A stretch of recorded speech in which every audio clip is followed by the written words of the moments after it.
everybody knows I got bounce.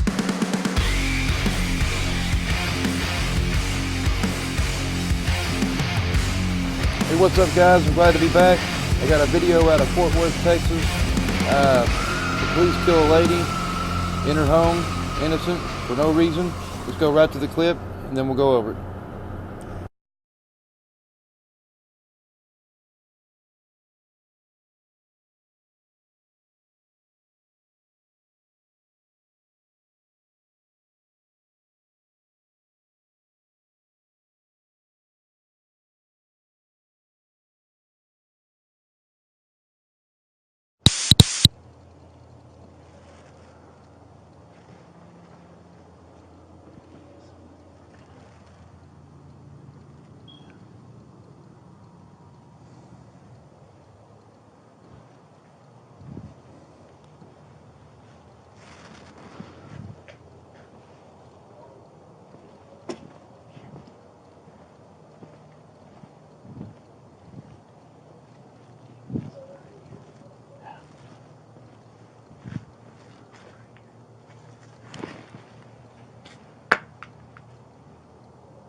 Alright, I gotta stop for a second.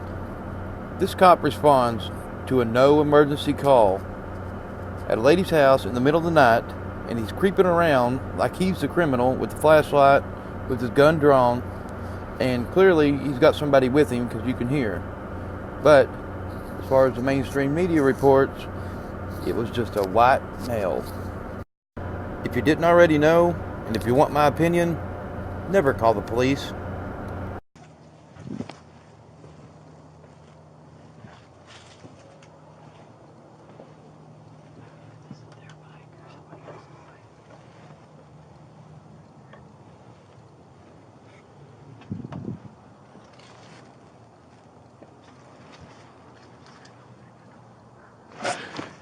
Put your hands up! Show me your hands! Show me.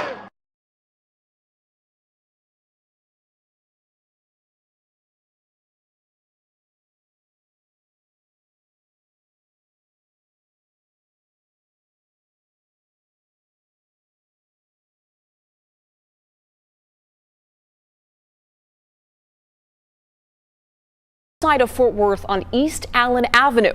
That is where WFA's Eric Alvarez is live to talk us through what happened here. Eric, I know a lot of people still gathered at this home behind you. Yeah, pretty big turnout. A lot of people want to know exactly what happened here early this morning. It happened here at this home on East Allen and Mississippi. Right now you can see friends and loved ones are here at the residence supporting one another, trying to make sense of this terrible tragedy. Now, neighbors say 28-year-old Tatiana Jefferson lived here with her 8-year-old nephew. Around 2:30 this morning, and neighbors saw the door open and the lights on. He called a non-emergency line asking police to come see if neighbors were okay. We're about to show you what happened next. This is the body cam footage provided by Fort Worth Police in its entirety.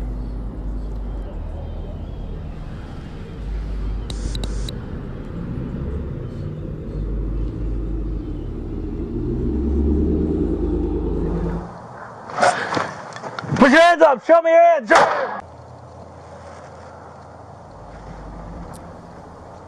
Now, in that video, you never hear the police officer identify himself. He simply goes through a gate into the backyard, then sees a figure in the window, and then in a span of about 3 seconds, you saw it there, he shouts the orders, put your hands up, show me your hands, show me your hands, and almost immediately after, that deadly shot rings out. Now, Fort Worth police have not identified that officer, but describe him as a white man who has been with the department since April of last year. Now, remember, this all started with a call from for a welfare check from a neighbor who says police were supposed to come to make sure Jefferson was okay, not to put her in harm's way. Put your hands up! Show me your hands! Show me. Okay, wait a second. This cop says, show me your hands, and then shoots. I mean, what's the freaking point? Why not just go ahead and shoot? You didn't announce you was the police. You didn't knock on the door. You didn't say you was there. You just showed up, said, show me your hands, and shot the lady. That's why it's so freaking dangerous to call the police. every time the police are called, well, 99.9% of the time, the situation is escalated. These cops can literally get away with murder. They investigate themselves. I mean, you know, if we investigated ourselves, yeah, sure, not guilty every time, but I don't know. It's just unreal what's going on now, like these days, and with the police, because they literally are doing this every single day. 689 people were killed as of 2019 by the police. I mean, guys, come on, think about it. If we were concerned about our neighbor and we went over there with a flashlight and our pistol drawn and we went up to the window and we seen somebody and we shot them, there'd be no questions asked. We would go to prison for the rest of our lives. But a superhero police officer does it, and oh my God, he's probably innocent.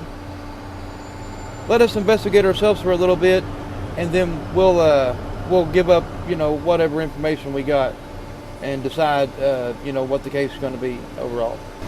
I mean, these cops go on TV, and you know, like the sergeant or whatever, the chief, and they'll say, you know, we want to hold our police officers to the same standards as, you know, the people of this state or county or whatever it is.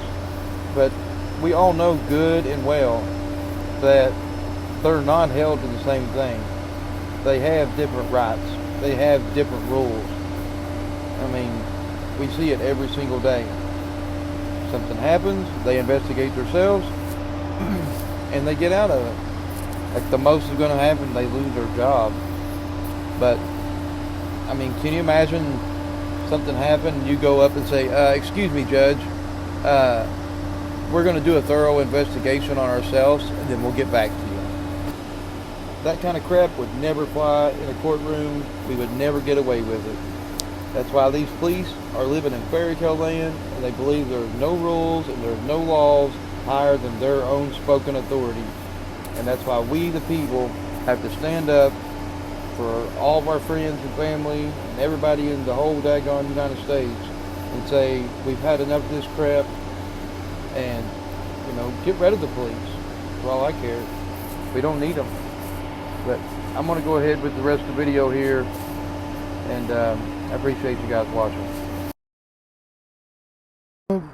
On the call that there wasn't any violence going on, any type of arguments going on. It was simply a concern for my neighbor. I'm still kind of broken and shocked. They tell me I shouldn't feel bad, but I feel bad because had I not called the police department, she would probably still be alive today. So I do feel a little weight on me for that, making that. Now, don't get me wrong, I do feel bad for this guy, and I'm 100% sure that he feels bad and feels like it's his fault. But I will guarantee, if it ever happens again, he will go check for himself, and he will definitely think twice before calling the police again. And I'm sure all the neighbors will too. Alright guys, that's all I got. I really appreciate you all spending the time with me. If you haven't yet, go ahead and subscribe to the channel. Go ahead and hit like, bell notification to keep you all informed. And I got some clips to roll out here on that's got officer-involved shootings from 2017 to 2019. Give you all some numbers and stuff. I want to thank all the new subs. I really, really appreciate the help. And I will see you all in the next video.